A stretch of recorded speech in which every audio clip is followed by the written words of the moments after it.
Hi guys, ಎಲ್ರಿಗೂ ನಮಸ್ಕಾರ. ಇವತ್ತಿನ ಈ ಒಂದು ವಿಡಿಯೋದಲ್ಲಿ ಏನಂತಂದರೆ 2023-24ನೇ ಸಾಲಿನ ವಾರ್ಷಿಕ ಪರೀಕ್ಷೆ ರಾಜ್ಯಶಾಸ್ತ್ರ ವಿಷಯ. ನಾವು ಒಂದು ವಿಡಿಯೋ ಮಾಡಿದ್ದೆವು. ಅದರಲ್ಲಿ 5 ಮಾರ್ಕ್ಸ್ ಮತ್ತು 10 ಮಾರ್ಕ್ಸ್ ಅಂಕದ ಪ್ರಶ್ನೆಗಳನ್ನು ನೋಡಿದ್ದೇವೆ. ಅದೇ ರೀತಿಯಾಗಿ ಬ್ಲೂಪ್ರಿಂಟ್ ಪ್ರಕಾರ ನಿಮಗೆ ಈ ಒಂದು ಮಾದರಿ ಪ್ರಶ್ನೆ ಪತ್ರಿಕೆ ಬಂದಿದೆ. ಈ ಒಂದು ಮಾದರಿ ಪ್ರಶ್ನೆ ಪತ್ರಿಕೆಯನ್ನು ವಿಶ್ಲೇಷಣೆ ಮಾಡ್ತಾ ಹೋಗೋಣ. ಭಾಗ ಎದಲ್ಲಿ ಮೊದಲನೇ ಪ್ರಶ್ನೆ ಪತ್ರಿಕೆ, ಗಡಿ ರೇಖೆ ಆಯೋಗದ ಅಧ್ಯಕ್ಷರು ಯಾರು? ಇದಕ್ಕೆ ಒಂದು ಸರಿಯಾದ ಉತ್ತರ ಯಾವುದಂತಂದ್ರೆ ಸರ್ ಸಿರಿಲ್ ರ್ಯಾಡ್ಕ್ಲಿಫ್. ಇನ್ನು ನೆಕ್ಸ್ಟ್ ಮುಂದಿನ ಪ್ರಶ್ನೆ ಹೋಗೋಣ. ಇನ್ನು ನೆಕ್ಸ್ಟ್ ಎರಡನೇ ಪ್ರಶ್ನೆ ನೋಡ್ತಾ ಹೋಗೋಣ. ಸರ್ದಾರ್ ವಲ್ಲಭಭಾಯಿ ಪಟೇಲ್ ಪೊಲೀಸ್ ಅಕಾಡೆಮಿ ಇರುವ ಸ್ಥಳ ಎಲ್ಲಿದೆ? ಸರ್ದಾರ್ ವಲ್ಲಭಭಾಯಿ ಪಟೇಲ್ ಪೊಲೀಸ್ ಅಕಾಡೆಮಿ ಇರುವ ಸ್ಥಳ ಹೈದರಾಬಾದ್ನಲ್ಲಿದೆ. ಇನ್ನು ಮಸೂರಿನಲ್ಲಿ IAS ಅಂದರೆ ಆಡಳಿತ ಸೇವೆ ಮತ್ತು ಅಕಾಡೆಮಿ ಇದೆ. ಇನ್ನು ಮೂರನೇ ಪ್ರಶ್ನೆ ನೋಡ್ತಾ ಹೋಗೋಣ. ಸಾಂಸ್ಕೃತಿಕ ವೈವಿಧ್ಯತೆ ನಾಡು ಯಾವುದಾಗ್ತೈತೆ ಅಂದ್ರೆ ಭಾರತ ಆಗ್ತೈತಿ. ಮತ್ತು ನಾಲ್ಕನೇ ಪ್ರಶ್ನೆ ನೋಡ್ತಾ ಹೋಗೋಣ. ರಾಷ್ಟ್ರದ ಪ್ರತಿಭಾವಂತ ವಿದ್ಯಾರ್ಥಿಗಳು ಸಮೂಹ ಹೆಚ್ಚಿನ ಹಣ ಸೌಲಭ್ಯ ಮತ್ತು ಗೌರವಗಳಿಗೆ ವಿದೇಶಗಳಿಗೆ ಹೋಗುವುದನ್ನು ಏನಂತಾರಂದ್ರೆ ಬೌದ್ಧಿಕ ಪಲಾಯನ ಅಂತ ಕರೀತಾರೆ. ವೆಸ್ಟ್ ಪಾಲಿಯಾ ಒಪ್ಪಂದ ಎಷ್ಟಾಗಾಯಿತು? 1648ರಲ್ಲಿ. 1713ರಲ್ಲಿ ಯೂಟ್ರಿಚ್ ಒಪ್ಪಂದ ಆಗ್ತೈತಿ. ಇನ್ನು ಒಂದು ನೆಕ್ಸ್ಟ್ ಪ್ರಶ್ನೆ ನೋಡ್ತಾ ಹೋಗೋಣ. ಆರನೇ ಪ್ರಶ್ನೆ ಅಂದರೆ ನಿಮಗೆ ಖಾಲಿ ಬಿಟ್ಟ ಸ್ಥಳವನ್ನು ಗುರುತಿಸಿ ಬರೆಯಿರಿ. ಇದಕ್ಕೆ ಒಂದು ಸರಿಯಾದಂಥ ಉತ್ತರ ಯಾವುದಂತಂದ್ರೆ ಫಸ್ಟ್ನೇದು ಚುನಾವಣೆ ಪದದ ಮೂಲ ಪದ ಎಲಿಗರ್ ಆಗ್ತೈತಿ. ಇನ್ನು ನೆಕ್ಸ್ಟ್ ಕೇಂದ್ರ ಸೇವೆಗೆ ಉದಾಹರಣೆ ಯಾವುದಾದರೂ ಒಂದಂದ್ರೆ IFS ಆಗ್ತೈತಿ. ಇನ್ನು ನೆಕ್ಸ್ಟ್ 8ನೇ ಪ್ರಶ್ನೆ ನೋಡ್ತಾ ಹೋಗೋಣ.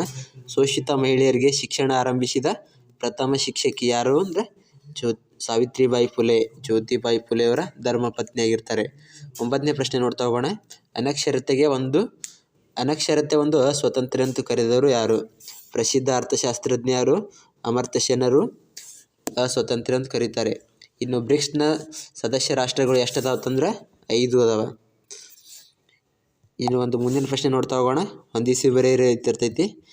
ಭಾರತೀಯ ರಾಷ್ಟ್ರೀಯ ಕಾಂಗ್ರೆಸ್ ಯಾವಾಗ ಸ್ಥಾಪನೆ ಆಯಿತು? ಎ ಪಟ್ಟಿ ಮತ್ತು ಬಿ ಪಟ್ಟಿ ಇರ್ತೈತಿ. 5 ಪ್ರಶ್ನೆಗಳು ಇರ್ತವೆ. 11ನೇ ಪ್ರಶ್ನೆ, ಭಾರತೀಯ ರಾಷ್ಟ್ರೀಯ ಕಾಂಗ್ರೆಸ್ 1885ರಲ್ಲಿ ಸ್ಥಾಪನೆ ಆಯಿತು. ಇನ್ನು ಸಚಿವಾಲಯದ ಮುಖ್ಯಸ್ಥರು ಯಾರಾಗಿರ್ತಾರಂದ್ರೆ ಮುಖ್ಯ ಕಾರ್ಯದರ್ಶಿಗಳು ಸಚಿವಾಲಯದ ಮುಖ್ಯಸ್ಥರಾಗಿರ್ತಾರೆ. ಮೂಕನಾಯಕ ಎಂಬ ಪತ್ರಿಕೆಯನ್ನು ಯಾರು ಹೊರಡಿಸ್ತಾರಂದ್ರೆ 1974ರಲ್ಲಿ ಡಾಕ್ಟರ್ BR ಅಂಬೇಡ್ಕರ್ ಹೊರಡಿಸ್ತಾರೆ.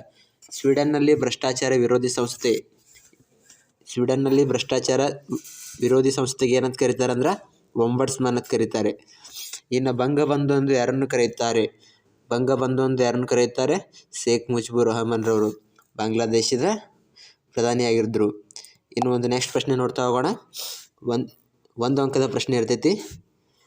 ಇನ್ನು ನಮಗೆ ಸರಿಯಾದಂಥ ಉತ್ತರ ಲೋಕಪಾಲರನ್ನು ಯಾರು ನೇಮಿಸುತ್ತಾರೆ? ಇದರ ಆನ್ಸರ್ ಬರೀಬೇಕಲ್ಲ. ರಾಜ್ಯಪಾಲರು ನೇಮಿಸುತ್ತಾರೆ. ಇನ್ನು ಅಸ್ಮಿತೆ ರಾಜಕಾರಣವನ್ನು ಗುರುತಿಸಿದವರು ಯಾರಂತಂದ್ರೆ LA ಕಾಪ್ಮನ್ ಅವರು ಅಸ್ಮಿತೆ ರಾಜಕಾರಣವನ್ನು ಗುರುತಿಸುತ್ತಾರೆ. ಇನ್ನು WTOದ ಬಗ್ಗೆ ವಿಸ್ತರಿಸಿ ಅಂದ್ರೆ ವರ್ಲ್ಡ್ ಟ್ರೇಡ್ ಆರ್ಗನೈಜೇಷನ್, ವಿಶ್ವ ವ್ಯಾಪಾರ ಸಂಘಟನೆ ಆಗ್ತೈತಿ. ಇನ್ನು ನೆಕ್ಸ್ಟ್ 19ನೇ ಪ್ರಶ್ನೆ ನೋಡ್ತಾ ಹೋಗೋಣ. ಲೆಸೆಜ್ ಫೇರ್ ಎಂದರೆ ಅದರ ಅರ್ಥವೇನು? ಲೆಸೆಜ್ ಫೇರ್ ಅಂದರೆ ಮುಕ್ತ ವ್ಯಾಪಾರ ನೀತಿಗೆ ಲೆಸೆಜ್ ಫೇರ್ ಅಂತ ಕರಿತೇವೆ. ಇನ್ನು 20ನೇ ಪ್ರಶ್ನೆ ನೋಡ್ತಾ ಹೋಗೋಣ. ಭಾರತ ವಿದೇಶಾಂಗ ನೀತಿಯ ಶಿಲ್ಪಿ ಯಾರು? ಭಾರತದ ವಿದೇಶಾಂಗ ನೀತಿಯ ಶಿಲ್ಪಿ ಜವಾಹರ್ಲಾಲ್ ನೆಹರು ಆಗ್ತಾರೆ. ಇನ್ನು ನಿಮಗೆ ಈ ಒಂದು ಭಾಗ ಎದಲ್ಲಿ ಒಟ್ಟು 20 ಪ್ರಶ್ನೆಗಳು ಇರ್ತವೆ. ಪ್ರತಿಯೊಂದಕ್ಕೂ 1 ಅಂಕದ ಪ್ರಶ್ನೆಗಳು. ಟೋಟಲ್ 20 ಮಾರ್ಕ್ಸ್ ಆಯಿತು. ನೆಕ್ಸ್ಟ್ ಭಾಗ ಬಿದಲ್ಲಿ ಯಾವುದಾದ್ರೂ 5 ಪ್ರಶ್ನೆಗಳಿಗೆ 2-3 ವಾಕ್ಯದಲ್ಲಿ ಉತ್ತರಿಸಿ. ಪ್ರತಿಯೊಂದಕ್ಕೂ 2 ಅಂಕದ ಇರ್ತೈತಿ. ಸೊ ನಿಮಗೆ ಇದರಲ್ಲಿ 9 ಕೊಡ್ತಾರೆ. ನಿಮಗೆ ನೋಡಿಲಿ 9 ಕೊಡ್ತಾರೆ. ಕೇವಲ ನೀವು 5ಕ್ಕೆ ಬರೆಯೋದಂಥ ಉತ್ತರ ಆಗ್ತೈತಿ. ಸೊ ನೀವು ಇದರಲ್ಲಿ ಯಾವುದಾದ್ರು ಚಾಯ್ಸ್ ಮಾಡ್ಕೊಂಡು ಬರೀಬೇಕಂತಂದ್ರೆ ಪಂಜಾಬನ್ನು ಎಷ್ಟು ರಾಜ್ಯಗಳಾಗಿ ವಿಂಗಡಿಸಲಾಯಿತು ಮತ್ತು ಅವು ಯಾವುವು? ಪಂಜಾಬನ್ನು 2 ರಾಜ್ಯಗಳಾಗಿ ವಿಂಗಡಿಸಲಾಯಿತು. ಅವುಗಳೆಂದರೆ ಹರಿಯಾಣ ಮತ್ತು ಪಂಜಾಬ್. ಇನ್ನು 2 ಕೇಂದ್ರಾಡಳಿತ ಪ್ರದೇಶಗಳು ಯಾವ್ಯಾವತ್ತಂದ್ರೆ ಲಡಾಖ್, ದಿಯು ದಮನ್, ಲಕ್ಷದ್ವೀಪ ಆಗ್ತೈತಿ. ಪ್ರತ್ಯಕ್ಷ ಚುನಾವಣೆ ಎಂದರೇನು? ಮತದಾರರು ನೇರವಾಗಿ ಮತಗಟ್ಟೆಗೆ ಹೋಗಿ ಮತದಾನ ಮಾಡುವುದೇ ಪ್ರತ್ಯಕ್ಷ ಚುನಾವಣೆ. ಉದಾಹರಣೆಗೆ ಲೋಕಸಭೆ, ವಿಧಾನಸಭೆ ಆಗ್ತೈತಿ. ಇನ್ನು ಇವು 3 ಪ್ರಶ್ನೆಗಳಾಯಿತು. ರಾಜಕೀಯ ತಾಟಸ್ಥ್ಯ ಎಂದರೇನು? ಯಾವುದೇ ರಾಜಕೀಯ ಪಕ್ಷಗಳಿಗೆ ಪರವಾಗಿ ಕೆಲಸ ಮಾಡದೆ ನಾಗರಿಕ ಸೇವೆಗಳು ತಾಟಸ್ಥ್ಯವಾಗಿರುವುದು ರಾಜಕೀಯ ಸೇವೆಯಲ್ಲಿ ತಾಟಸ್ಥ್ಯ ಅಂತ ಕರಿತೇವೆ. ಇನ್ನು ನೆಕ್ಸ್ಟ್ ಇದರಲ್ಲಿ 4 ಪ್ರಶ್ನೆಗಳು ಬರೆದ್ರಿ. ಇನ್ನು ನೀವು ಇದರಲ್ಲಿ ಭದ್ರತಾ ಮಂಡಳಿಯ ಯಾವುದಾದ್ರೂ 2 ಕಾಯಂ ಸದಸ್ಯ ರಾಷ್ಟ್ರಗಳು, ಒಟ್ಟು 5 ಕಾಯಂ ಸದಸ್ಯ ರಾಷ್ಟ್ರಗಳು ಬರ್ತಾವೆ.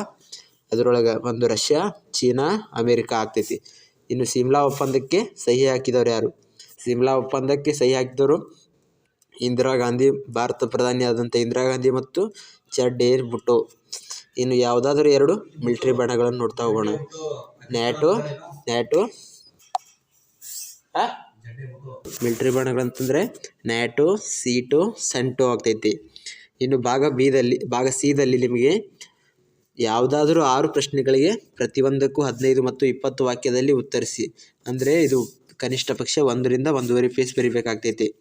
ಇದಕ್ಕೆ ಸರಿಯಾದಂಥ ಉತ್ತರ ನೋಡ್ತಾ ಹೋಗೋಣ. ಒಟ್ಟು 6 ಪ್ರಶ್ನೆಗಳು ಬರಬೇಕಾಗ್ತದೆ.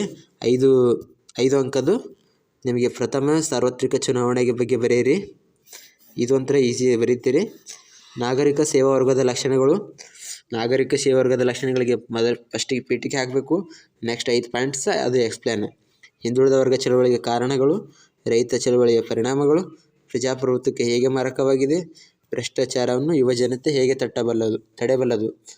ಅಂದರೆ ಶಿಕ್ಷಣ, ನೈತಿಕತೆ ಮತ್ತು ಯುವ ಆಂದೋಲನಗಳ ಮೂಲಕ ತಡೆಗಟ್ಟಬಹುದು. ಸಮ್ಮಿಶ್ರ ಸರ್ಕಾರದ ದೋಷಗಳು. ಇವು 6 ನಿಮಗೆ ಈಸಿ ಇದ್ದಾವೆ. ನೆಕ್ಸ್ಟ್ ಕ್ವಶನ್ ನೋಡ್ತಾ ಹೋಗೋಣ. 37ನೇದು ಭಾರತದ ವಿದೇಶಾಂಗ ನೀತಿಯ ಮೂಲತತ್ವಗಳು. 10 ಇದ್ದಾವೆ ನಿಮಗೆ ಮೂಲತತ್ವಗಳು. ಕೇವಲ 5 ಬರೆದ್ರೆ ಮಾರ್ಕ್ಸ್ ಕೊಡ್ತಾರೆ. ಇನ್ನು ಕಾಶ್ಮೀರ ಸಮಸ್ಯೆ ಕುರಿತು ಬರೆಯಿರಿ. ಇದು ಸಹ ನಿಮಗೆ ಮೊನ್ನೆ ಮಾಡಿದ ಅದೇ ವಿಡಿಯೋದಲ್ಲಿ ಇದೆಲ್ಲ ಕ್ವಶನ್ ಬಂದಿದ್ದಾವೆ. ಇನ್ನು 10 ಅಂಕದ ಮಾತ್ರ ಫಿಕ್ಸ್ ಕ್ವಶನ್ ಮೊನ್ನೆ ಹೇಳಿದೆವು. ಭಾರತದ ಪಕ್ಷ ಪದ್ಧತಿಯ ಸ್ವರೂಪ, ಅಂದರೆ ಭಾರತೀಯ ಪಕ್ಷ ಪದ್ಧತಿಯ ಲಕ್ಷಣಗಳು. ಮೊನ್ನೆಯಲ್ಲಿ ಮಾಡಿದ ವಿಡಿಯೋದಲ್ಲಿ ಅದೇ ಕ್ವಶನ್ ಬಂದಿದೆ. ಮತ್ತು ಅದೇ ರೀತಿ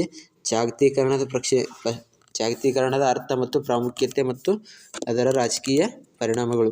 ಸೊ ಇದನ್ನು ಕೂಡ 10 ಮಾರ್ಕ್ಸಿಗೆ ಮೊನ್ನೆ ಎಕ್ಸಾಕ್ಟ್ 2 ಇದು ಒಂದು ಮತ್ತು ಇದು ಒಂದು 2 ಸಹ ಮಾಡಿದೆವು.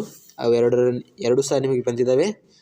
ಅದಕ್ಕೆ ಈ ಒಂದು ವಿಡಿಯೋದಲ್ಲಿ ನಿಮ್ಗೆ ಯಾವುದಾದ್ರೂ ಡೌಟ್ ಇದ್ದರೆ ಕಾಮೆಂಟ್ ಮೂಲಕ ತಿಳಿಸಿ ಅಂತ ಹೇಳ್ತಾ, ಇನ್ನುವರೆಗೂ ಯಾರಾದರೂ ಈ ಚಾನಲ್ಗೆ ಸಬ್ಸ್ಕ್ರೈಬ್ ಮಾಡ್ಕೊಂಡಿದ್ರೆ ಕದಂಬ ಜಂಕ್ಷನ್ ಯೂಟ್ಯೂಬ್ ಚಾನಲ್ನ ಸಬ್ಸ್ಕ್ರೈಬ್ ಮಾಡ್ಕೊಂಡು, ಲೈಕ್ ಮಾಡ್ಕೊಂಡು, ಅದೇ ರೀತಿ ಶೇರ್ ಮಾಡ್ತಾ, ನಿಮಗೆ ಯಾವುದಾದ್ರೂ ಡೌಟ್ ಇದ್ದರೆ ಕಾಮೆಂಟ್ ಮೂಲಕ ತಿಳಿಸಿ ಅಂತ ಹೇಳ್ತಾ ಈ ವಿಡಿಯೋನ ಇಲ್ಲಿಗೆ ಮುಗಿಸ್ತಾ ಹೋಗ್ತೀವಿ.